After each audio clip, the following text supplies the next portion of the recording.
I'm going to share glimpses of my research which focuses on understanding the language and literacy practices of Afghan refugees who are living in Pakistan. Now, it may surprise some of you to know that Afghanistan was the highest country outsourcing refugees in the world for 3 decades. And today, Afghan refugees continue to make up one of the largest refugee groups, second to Syria. Most Afghan refugees are hosted in developing countries such as Pakistan and Iran before being resettled in countries like Canada. Regardless of these figures and the fact that Afghan refugees are called one of the largest and longest displaced populations in the world, end quote, there is still not much known about them, especially as it relates to their children's language and literacy learning or their schooling in general.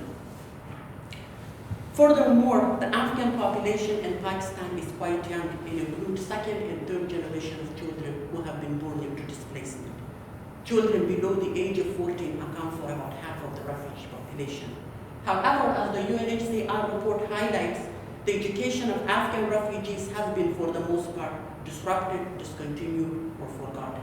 So as part of my research, I wanted to highlight the voices of Afghan refugees in regards to their language and literacy learning. And I felt there is no better way than to sit, talk, and live among them. I focused on 4 families and observed their children at home, school, and in the community. I conducted my research in a city which has a sizable Afghan population located on the outskirts of Islamabad. The dominant language in the community are Urdu, Punjabi, and English, while the Afghan refugees speak Pashto.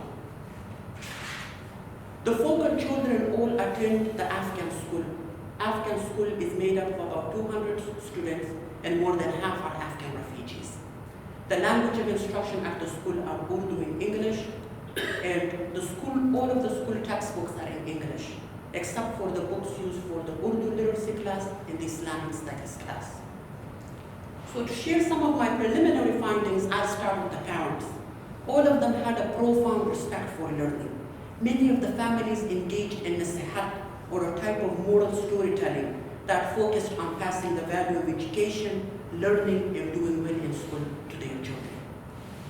And while all of the parents did not have the opportunity to learn to read and write, they viewed these skills supremely important. As one of the parents said, a literate is a person who can read, who can write. These I call light. They are able to see with their eyes. Now I'll focus briefly on the 4 children that I worked with. Here is Safa. Safa is a high-achieving 3rd grader who is frequently called to complete board work, read out loud, and her work is usually shown to others as an example of exemplary work. She speaks Pashto at home, has learned to read and write in English and Urdu, and reads the Quran in Arabic. She's also a teacher to her father, teaching him du'as or religious applications. To teach her father, she reads the du'as in Arabic, explains the meaning in Urdu, and then translates the meaning to her father in Pashto. So moving between languages is a common practice in Safa's life. Next, we have Arman, who is in kindergarten. Arman collects every piece of paper on his way from school and looks for the name of God. If it has the name of God on it, he will take it home with him to keep. At school, he mostly surrounds himself with other Afghan boys and speaks Pashto at school mostly, despite mentioning to me that if he speaks Pashto at school, the teacher gets angry. Arman speaks Pashto at home, and although he's struggling in reading and writing in Urdu, he also attends the daily Quran class, where he's reading the Separa, which is the primer before reading the Quran. And he also doesn't get much supervision at home, as his father is away for work, even at nights. Next, we have Simina. Simina is a studious 2nd grader who has earned 1st, 2nd, or 3rd place every year at the end of year exams. She's also the point person at her home, who reads, explains, and translates any print to her parents from English and Urdu to Pashto. She also tutors younger children from her community, assisting them both with their Urdu and English schoolwork, as well as Quranic reading.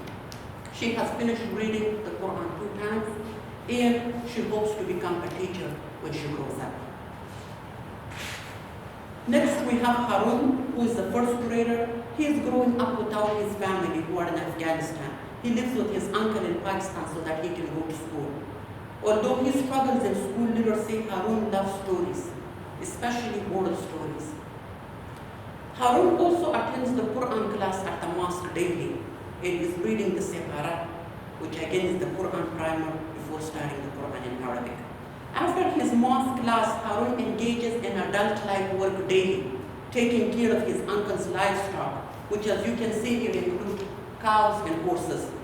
The work requires great effort and is physically quite demanding. Taken together, these brief portfolios of the children allow us to see that literacy in education is greatly valued for these families. Faith literacy is also playing a leading and a very meaningful role in the children and families' lives. Lastly, we also see multi-directional forms of literacy, where children are engaged in teaching parents and community members. These findings point to a different story than the one story that we hear of Afghans. As these two examples show, the kind of rhetoric from political figures to nonprofit organizations tell a story that Afghans may not practice literacy, that Afghans are in need of literacy, and even the idea that they may come from home where literacy is not valued. As Chimamanda stated, the single story creates stereotypes, and the problem with stereotypes is not that they are untrue, but they are incomplete. They make one story become the only story.